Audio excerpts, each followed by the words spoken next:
What if I need ADA accommodations?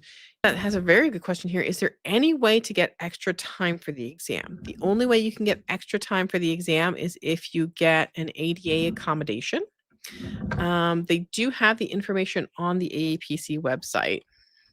I cannot speak for what it is they're looking for specifically, and I cannot speak to what conditions they will or will not approve for.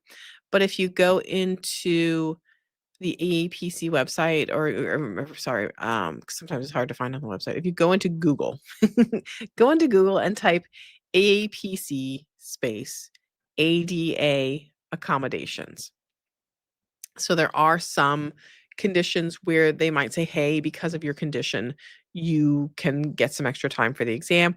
Or they might have different accommodations. You might need a screen reader, you might need some sort of visual aid, whatever it is that's needed for your condition. So if you go into Google and you type in AAPC ADA accommodations, it'll take you to this page. What if I need ADA accommodations? You can find out more about our process and apply at the ADA accommodation request page. So if you have a certain condition that you would qualify for, they in some instances have increased the amount of time that you will have for the exam.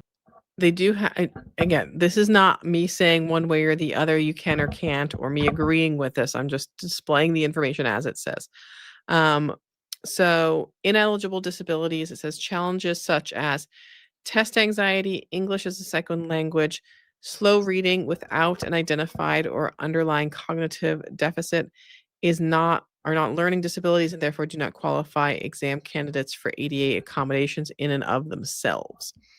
It looks like if you are requesting accommodations for the exams, you have to obtain a current medical evaluation letter from a qualified healthcare professional within the past 12 months, and letters must strictly adhere to those requirements to be considered, and then fill out the ADA accommodation request form.